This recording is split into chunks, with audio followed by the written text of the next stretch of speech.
Do momento que acordamos ao momento que vamos dormir, estamos interagindo com ímãs. A vida moderna e os avanços tecnológicos não seriam possíveis sem eles. E o mundo como conhecemos não existiria sem o campo eletromagnético. Este é o assunto do Hiperconectado Magnetizante de hoje.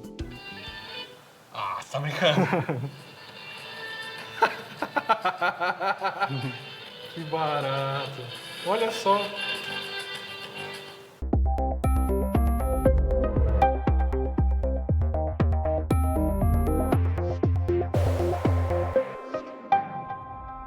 Seja bem-vinda, seja bem-vindo ao Hiperconectado. Acredite ou não, os ímãs fazem mais do que segurar o telefone da pizzaria na porta da geladeira. Mas antes da gente ver os tipos de ímã e as funções que ele tem, vale entender como um ímã funciona.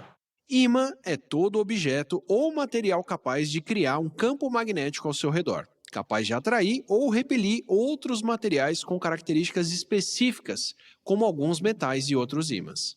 Os primeiros registros de ímãs são de 600 antes da Era Comum, na Grécia Antiga. Os gregos descobriram na província de Magnésia uma pedra que era capaz de atrair objetos de ferro. A pedra ganhou o nome de magnetita, mas ninguém na época sabia explicar como funcionava essa força invisível que tinha essa mágica de atrair objetos. Já os chineses usavam magnetita para fazer bússolas há mais de 2000 anos.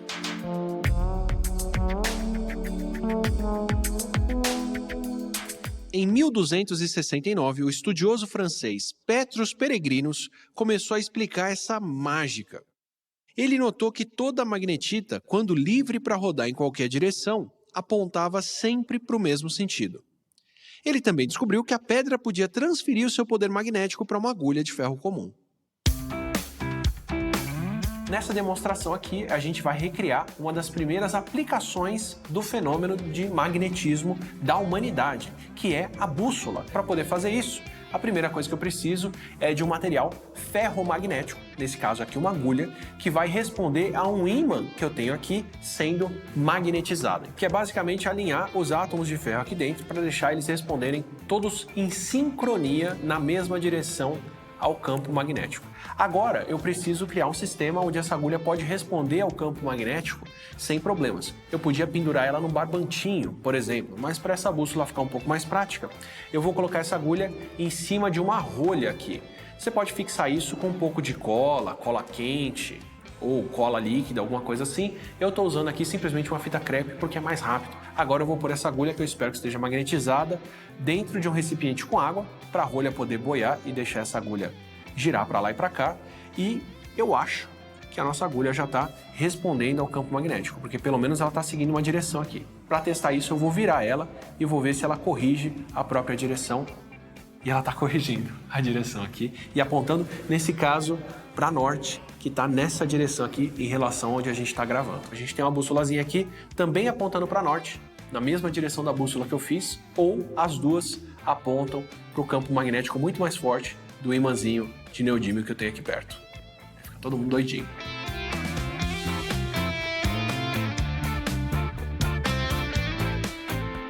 Em 1600, o físico William Gilbert começou a estudar as propriedades elétricas e magnéticas dos materiais. Ele foi o primeiro pesquisador a chamar de polos as extremidades da agulha magnética que apontam para o polo sul e para o polo norte da Terra. O Cláudio Furukawa, do Instituto de Física da USP, mostra mais pra gente. Nós vamos visualizar algo que é invisível, né? O campo magnético, então, ele atua, a gente não vê, mas está alterando o espaço. Uhum. E para a gente visualizar, a gente tem que colocar materiais ferromagnéticos ali, para se alinhar com o campo. Nós temos aqui duas plaquinhas, né, de acrílico, e no meio tem microesferinhas de ferro. Então a gente pode colocar um ímã aqui agora, né, um ímã em forma de barra, e para ver o que acontece em volta disso aqui, né, que seria o campo magnético. Então vamos colocar aqui e... Ó. Ah! Você percebe que tem um acúmulo de bolinhas mais intenso nas pontas. Essas pontas a gente chama de polos, né? São os polos magnéticos. Polo sul, polo norte. Exatamente, polo sul ou polo norte. Diferente das cargas, que é positivo e negativo, né? Então, o campo magnético, por convenção, a gente diz que ele sai do norte e vai para o sul. Né? Certo. E dentro do ímã, do sul para o norte. O campo magnético, então, é algo que se fecha no espaço. Uhum. Ele não vai de um lugar e para no outro. Não, ele é uma coisa fechada, né?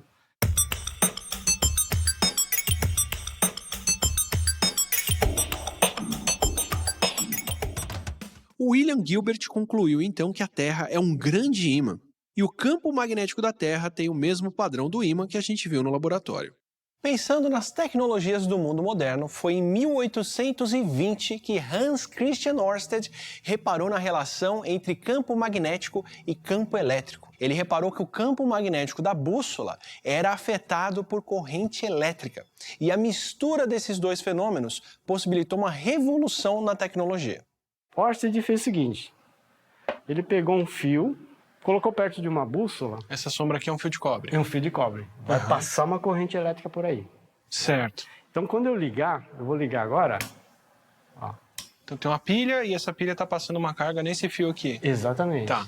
Então, o movimento de cargas elétricas, Ah, tô vendo. ele gera um campo magnético. Então, o campo magnético, no fundo, é gerado a partir de cargas em movimento. Então a gente descobriu que campo elétrico gera campo magnético e que campo magnético gera campo elétrico. Sim. O que fazer com isso agora? Bom, uma das aplicações, logo após Ørsted, são os eletroímãs. Né? Então, a presença de um campo elétrico vai gerar uma corrente elétrica. E essa corrente elétrica vai gerar um campo magnético em volta. Né? Agora, a gente pode multiplicar esse campo elétrico colocando um fio comprido e enrolando várias voltas. Né? Então, o campo magnético de cada fiozinho, ele é somado. Né? Então, esse aqui é chamado solenoide. Então, várias espiras, né, formam um solenoide. E a somatória de todos eles vão gerar um eletroímã. Bom, aqui tem uma fonte, que são duas pilhas. E eu vou ligar nos terminais da pilha o meu solenoide, né, o meu eletroímã. Se eu deixo ele desligado, não acontece nada. Mas quando eu ligo, né, a corrente elétrica faz surgir, né, um campo magnético. Tá? E é interessante que você pode ligar ou desligar o campo magnético. Vou ligar, desligar. Então é o ímã que você liga e desliga.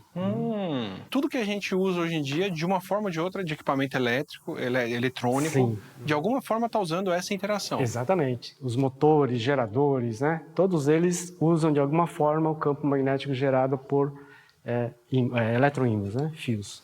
A gente já viu os eletroímãs, que são esses ímãs que são criados quando se passa uma corrente por um material condutor. Esses tendem a ser ímãs temporários, que acabam quando a corrente para de passar. Mas também tem ímãs que são permanentes, que ficam permanentemente magnetizados, como os ímãs que estão aqui embaixo, que, quando eu girar, vão criar um campo magnético e elétrico na bobina aqui em cima, que vai acender essa luz.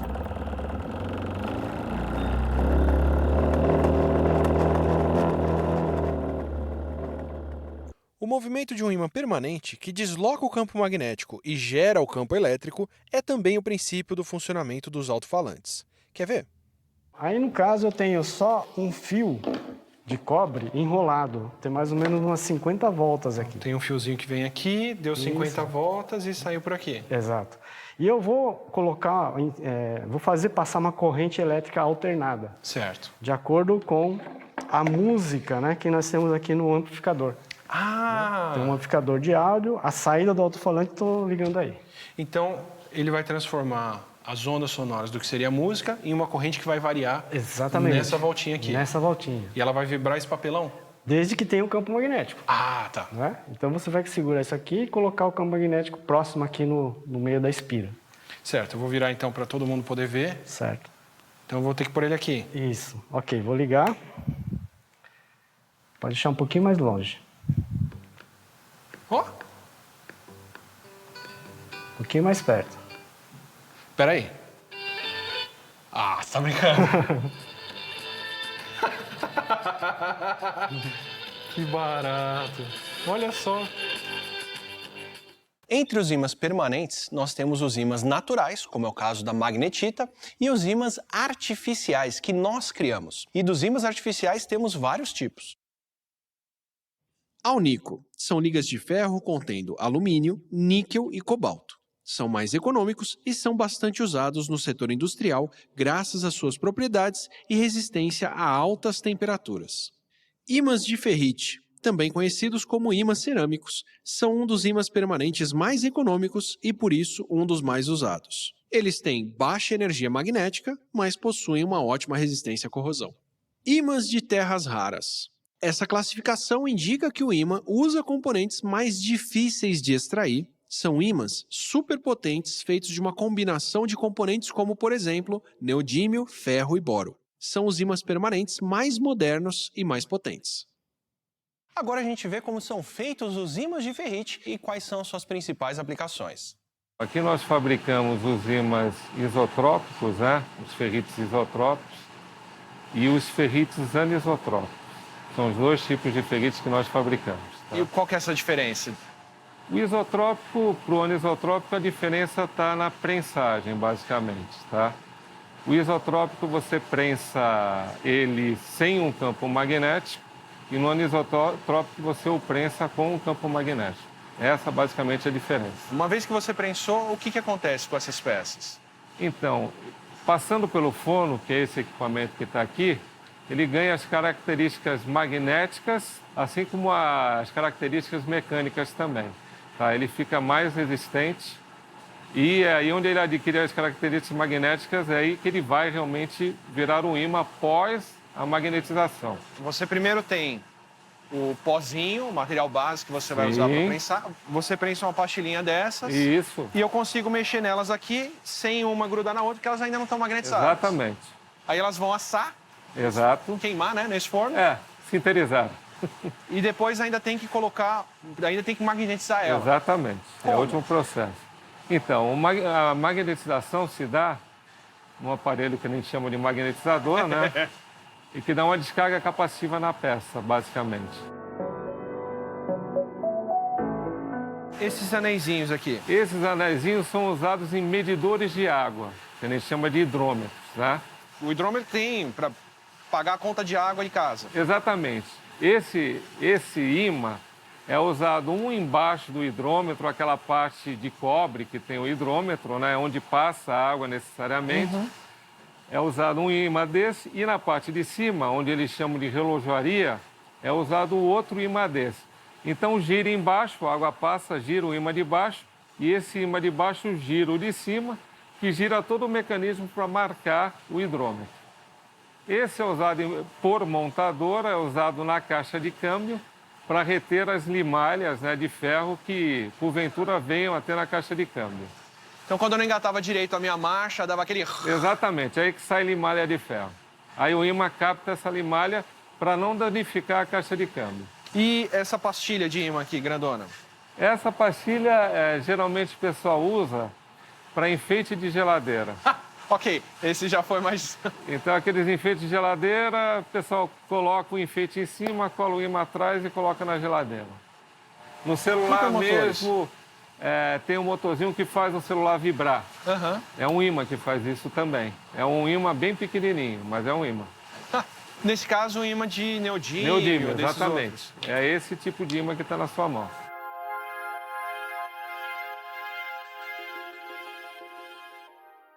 O que mais me surpreendeu na IMAG não foi nem a facilidade com que se fazem tantos ímãs, mas o volume de ímãs que a gente usa no nosso dia a dia. Segundo eles, só num carro moderno são de 200 a 300 ímãs. Daqui a pouco, o Hiperconectado volta com mais aplicações dos ímãs no nosso dia a dia. Até já!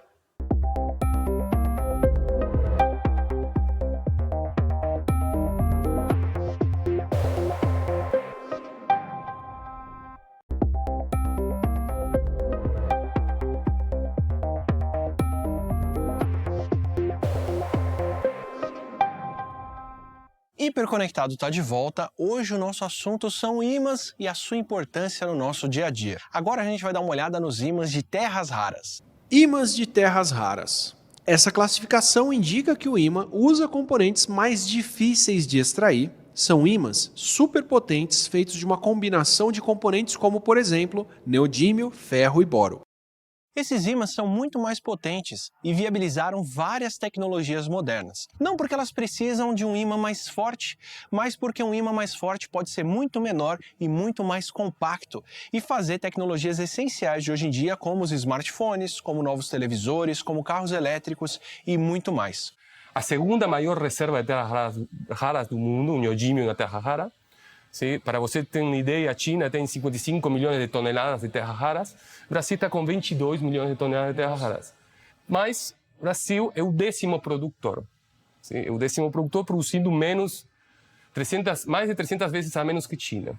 Aqui a gente tem um ímã de neodímio ferro-boro, sim? Que esse aqui é um dos ímãs mais potentes, por assim falar, um ímã. Por que esse ímã é tão forte? Por que ele consegue ser tão potente? Esse ímã consegue ser tão potente porque tem uma mistura de uma terra rara, que no caso é neodímio, sim? Com ferro e oxigênio, né? Então, isso faz com que o spin do elétron dos materiais 3D, que no caso o ferro, sim? Ele interage com o momento orbital da terra rara, que seria o neodímio. Isso faz que o material seja muito anisotrópico e, pela combinação desses elementos, tem muita magnetização de saturação. O que significa anisotrópico? E que ele tem uma anisotropia muito grande, que ele se mantém magnetizado por muito tempo, sim? E com uma alta magnetização. Então, o ferro continua sendo o elemento que vai estar se orientando aqui, como nos outros ímãs. Mas o neodímio ajuda isso a ser mais estável. Na verdade, o neodímio consegue orientar ele por conta do campo, da estrutura cristalina que se forma entre o ferro e o neodímio e os elétrons girando, sim, nos orbitais do material, dos átomos. Né? Esse fenômeno é utilizado para os geradores eólicos. Esses geradores eólicos enormes que vocês veem em alguns lugares, que são as aspas grandes que elas estão girando. Você coloca um ímã desses, e esse ímã está ligado a essa aspa que gira, então ele começa a girar, vamos supor que ele está girando assim, e você aqui coloca umas bobinas colectoras. Então, conforme ele vai girando... Então, tem uma bobina dessa... Conforme ele vai girando... O ímã vai girar e vai passar aqui e vai induzir vai girando uma corrente, induz uma corrente sobre as bobinas, e essa corrente a gente usa para o funcionamento, sim? De qualquer instrumento de corrente. Isso é algo muito importante. E essa tecnologia se baseia nesses ímãs. Sim? Então, uma questão estratégica, qualquer país que queira realmente desenvolver energia limpa, energia sem CO2, deveria investir no desenvolvimento de tecnologias vinculadas aos geradores eólicos ou ímãs de terras raras. 2000 anos atrás, o Hipócrates fazia experimentos com a magnetita. Séculos depois, o eletromagnetismo revolucionou a medicina com a ressonância magnética. Ela é muito útil, porque diferentemente do raio-x, que você só vê contraste de osso com densidades diferentes, a ressonância magnética você pode criar imagens em 3 dimensões, né? E com muito mais detalhes. O princípio de funcionamento é usar o núcleo do átomo de hidrogênio, né? Porque o nosso corpo está cheio de moléculas de água e cada molécula de água tem 2 hidrogênios. Né? Que é o H2. H2, exatamente. Certo. E o mais interessante, o núcleo do átomo de hidrogênio é o mais simples possível, só tem um próton. Né? Então nós vamos pegar esse próton, ver a oscilação dele, porque ele se comporta como um pequeno ímã. Então a gente vai considerar que esse ímãzinho aqui é um átomo de hidrogênio. Exatamente, o próton. Né? Tá. Primeira coisa que eu tenho que fazer, os prótons dos átomos de hidrogênio, eles estão todos desalinhados ao acaso, né? Porque não tem nenhum campo magnético muito intenso. Então a primeira coisa que eu tenho que fazer é alinhar esses átomos. Então isso aqui vai simular aquelas bobinas gigantes, né? Das grandes máquinas de ressonância. Então tá aqui, vou colocar um de cada lado. Ah, deu pra ver que ele alinhou. Alinhou. Se eu mudar, né, ó, vai alinhar do outro lado, assim. Então, pode ver que ele tem uma frequência de oscilação. Né? Vamos supor que eu tenho um campo magnético aqui, tenho um átomo de hidrogênio, precessão de prótons. E agora o que eu tenho que fazer? A primeira coisa, eu tenho que fazer esse negócio vibrar. Né? Eu posso usar, então, o que acontece numa máquina de ressonância, que é através de uma outra bobina, uma bobina para excitação. Né? Então também é uma outra bobina com pouca corrente, campo magnético pequeno, né? E eu posso fazer assim, ó, ligar e desligar, ligar e desligar, frequência baixa. Né? Não funciona. Não funciona. Ou frequência alta. Não está fazendo ele ressoar. Então, não, exatamente. Eu tenho que ver qual a frequência que eu tenho que fazer esse campo magnético. Ó. Então, opa. Agora eu estou fazendo ele vibrar cada vez mais. Ó. Pronto. Aí fiz ele vibrar, aí vem com a bobina antena, né? E faz a medida. Para fazer a medição, exatamente. E isso tudo vai estar dentro daquele aparelho. Exatamente. Então são 3 bobinas, né? A bobina de campo, que é essa daqui, aquela bobina de excitação de radiofrequência, e essa frequência é super alta, tá? Coisa de megahertz. Milhões de vezes por segundo você tem que fazer isso aqui. Para fazer o nosso átomo. Exatamente. E depois eu desligo isso e pego então uma antena para poder captar. Né? Que é o que vai gerar a imagem. Exatamente, que vai gerar a imagem.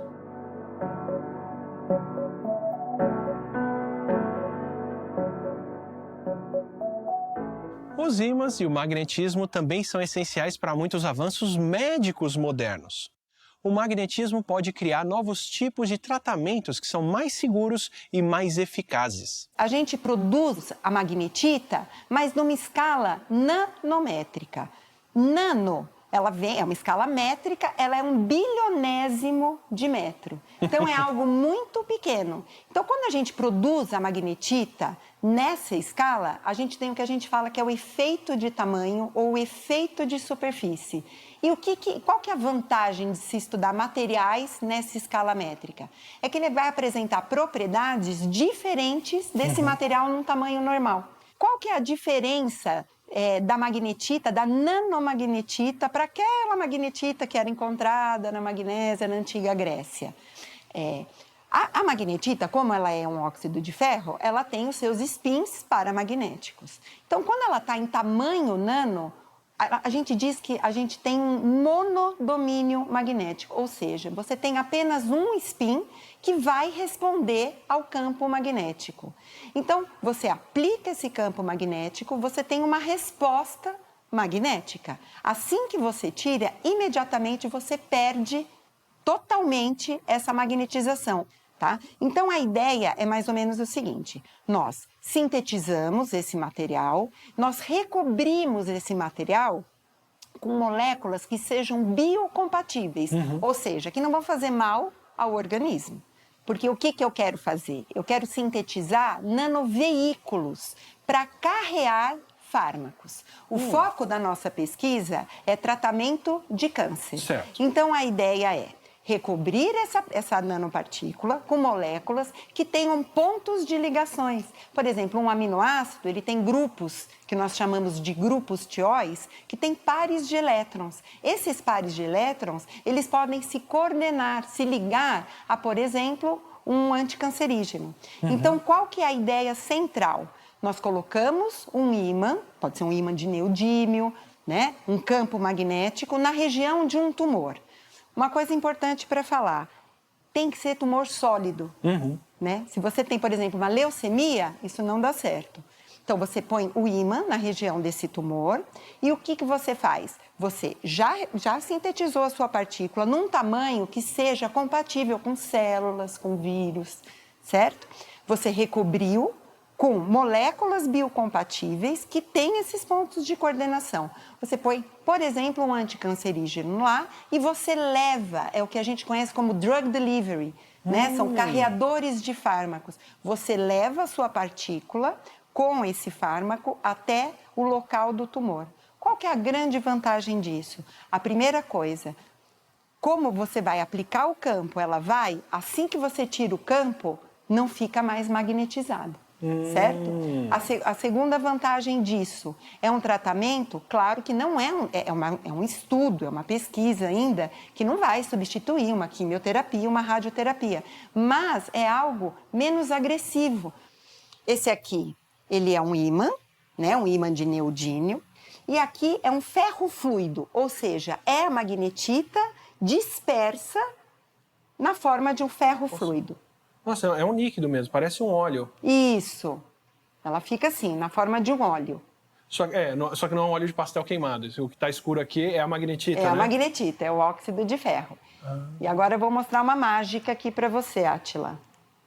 Esse é o campo magnético. E você pode brincar, guiar esse ferro fluido.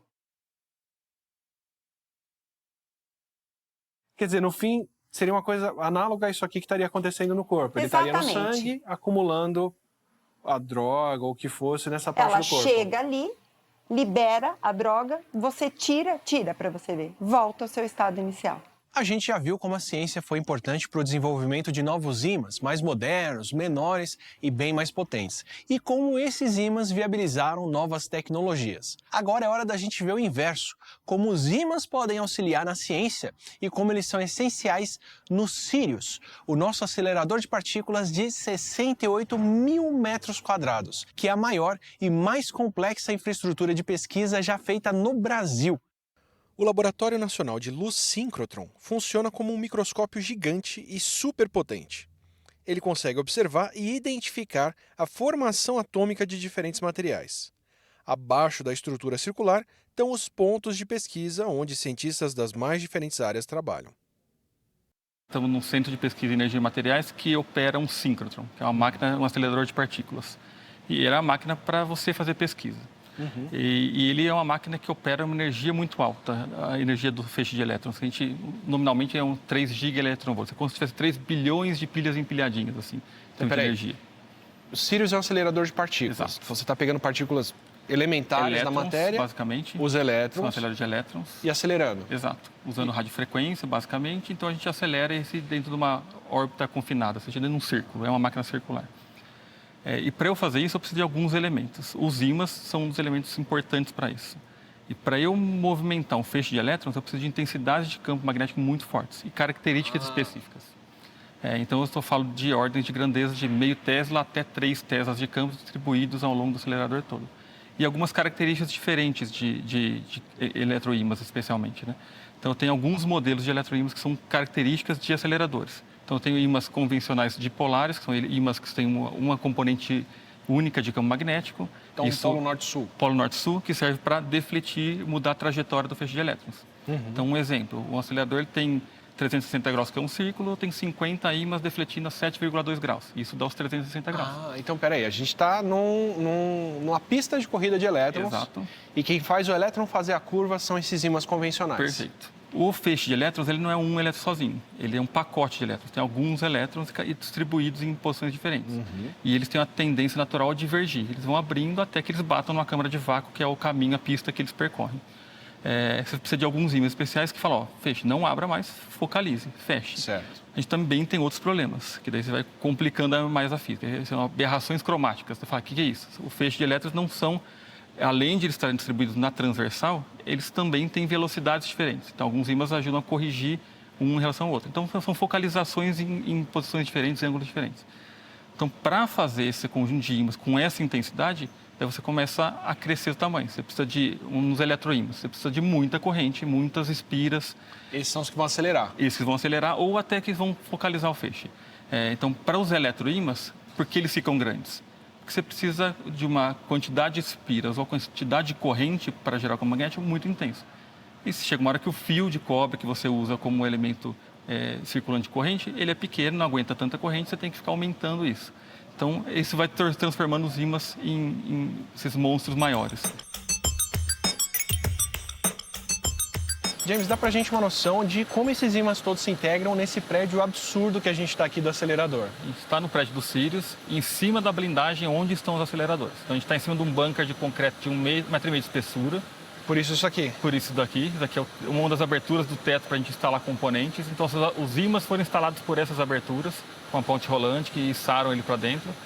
E aqui é onde a gente posiciona os ímãs, cada um numa posição específica, que define a trajetória que o feixe de elétrons vai percorrer. O Brasil tem um potencial enorme para a produção de ímãs de terras raras, pois, como disse o professor Diego Muraca, nós temos o segundo maior reservatório do mundo, mas a nossa posição nesse mercado mundial é bastante limitada. Para poder melhorar esse cenário, a gente teria que investir em pesquisa, desenvolvimento e inovação, incluindo a inovação em novas aplicações, como a energia eólica, para a qual o Nordeste brasileiro tem um potencial enorme. E a exigência do mundo por esse tipo de ímã só aumenta com novas tecnologias, com energia renovável, com carros elétricos e por aí vai. Esse deveria ser o nosso norte. Semana que vem o Hiperconectado está de volta, a gente se vê lá. Tchau, tchau.